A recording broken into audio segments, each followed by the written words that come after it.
নমস্কাৰ বন্ধুসকল, স্বাগতম জনাইছোঁ আপোনালোকক মোৰ চেনেললৈ। আজি মই বনাবলৈ ওলাইছোঁ কঢ়াই চিকেন। এইটো একদম সহজ ৰেচিপি আৰু খুবেই টেষ্টি হয়। সহজতে আপুনি বনাব পাৰে আৰু ইয়াৰ কাৰণে লগা মছলাখিনি, যিখিনি প্ৰয়োজনীয় মছলা সেইখিনি আগতে বনাই থৈ দিব পাৰে। মই এনেকৈ আগতে বনাই থৈ দিছিলোঁ। মছলাত দিছোঁ মই ধনিয়া 2 চামুচ, জিৰা আৰু চফ আৰু কেইটামান জালুক আৰু শুকান জলকীয়া কেইটামান দি মই এইখিনি ভালকৈ টাৱা এখনত ৰোষ্ট কৰি লৈছোঁ। গৰম কৰাৰ পিছত আটাইখিনি বস্তু ভালকৈ গৰম কৰি লৈ মই গ্ৰাইণ্ডাৰত গুড়া কৰি লৈছোঁ আৰু সেই গুড়িখিনি আপুনি টেমা এটাত ভৰাই থ'ব পাৰে আৰু তেনেকৈ প্ৰয়োজন অনুসাৰে আপুনি ৰন্ধাৰ সময়ত দিব পাৰে। অকণমান ঠাণ্ডা হোৱাৰ পিছত গ্ৰাইণ্ডাৰত দিব। শুকান জলকীয়াকেইটা মই আৰু অকণমান বেছিকৈ ৰোষ্ট কৰি লৈছোঁ।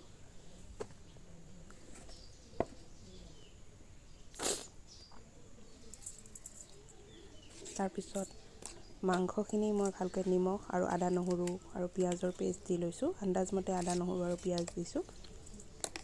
ইয়াতে পেষ্ট অকণমান পিঁয়াজটো দুটা দিছোঁ, পেষ্ট কৰোঁতে পিঁয়াজ আৰু আদা নহৰু আন্দাজমতে, আৰু পিছত আৰু পিঁয়াজ দিয়া হ'ব ডাঙৰকৈ কাটি। এতিয়া কেৰাহীটো গৰম হ'ব দি তাতে ৰিফাইন তেলখিনি দি দিছোঁ। কেৰাহীটো গৰম হোৱাৰ পিছত তাৰপিছত দুকৰকৈ কটা পিঁয়াজখিনি মই ভাজি লৈছোঁ। ভাজি ল'লে তেতিয়া কেঁচা ভাতটো নাইকিয়া হোৱাকৈ ভাজি ল'ব লাগে। আৰু তাৰপিছত লগতে কেপচিকামো দুকৰকৈ কাটি লৈছোঁ আৰু সেইখিনি ভাজি লৈছোঁ।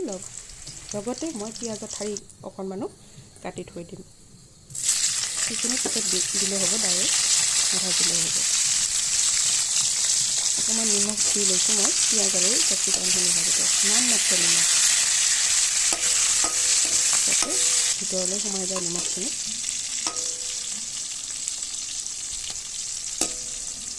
সেইখিনি ভালকৈ উঠাই তেলখিনি নিগৰাই ৰাখিলোঁ। তাৰপিছত গৰম হ'বলৈ দিলোঁ সেইখিনি তেলতে।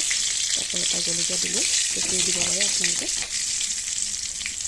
জলকীয়া দিলোঁ, জলকীয়া দি তাৰপিছত মই ইয়াতে মেৰিনেট কৰি থোৱা মাংসখিনি, মেৰিনেট আপোনালোকে 15-20 মিনিট বা আধা ঘণ্টা মেৰিনেট কৰি থৈ দিব মাংসখিনি। আৰু সেই মেৰিনেট কৰি থোৱা মাংসখিনি ইয়াতে দি দিলোঁ। এইখিনি খুব ভালদৰে ভাজিব লাগিব। ভালকৈ ভজা হোৱাৰ পিছতহে আমি আকৌ বাকী বস্তুখিনি দিম।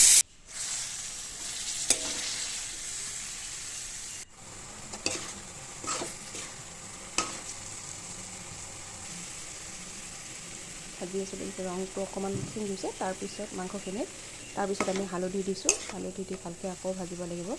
হালধি দি অকণমান ভজাৰ পিছত যেতিয়া হালধিৰ গোন্ধটো আঁতৰি যাব, তেতিয়া ইয়াতে মই কাশ্মীৰী মিৰ্চ এড কৰিছোঁ।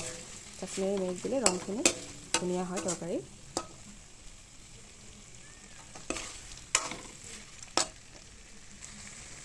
তাৰপিছত আকৌ অকণমান ভাজি এই মই ৰোষ্টেড কৰি থোৱা মছলাখিনি আন্দাজমতে দি দিছোঁ।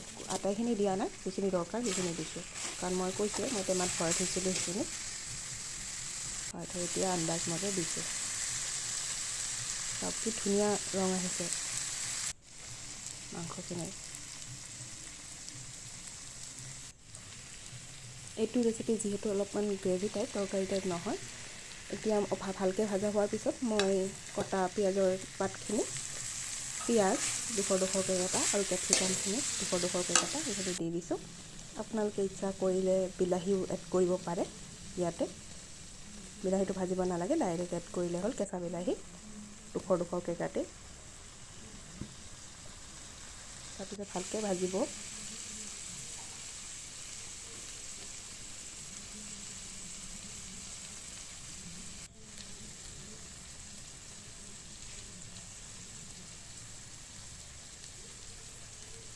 ভালকৈ ভজা হোৱাৰ পিছত তাতে অকণমান দৈ দি দিম।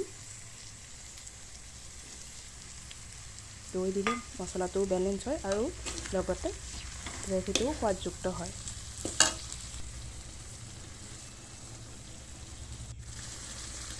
আপোনালোকে বনাই চাবচোন এই ৰেচিপিটো, আৰু বনাই কেনেকুৱা লাগে মোক জনাবচোন।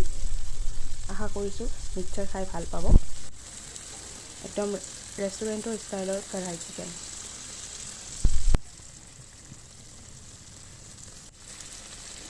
আৰু আপোনালোকে ইচ্ছা কৰিলে তেলখিনিত গৰম মছলা এড কৰিব পাৰিলে হয়, বা গৰম মছলাৰ গুড়িও দিব পাৰে অকণমান।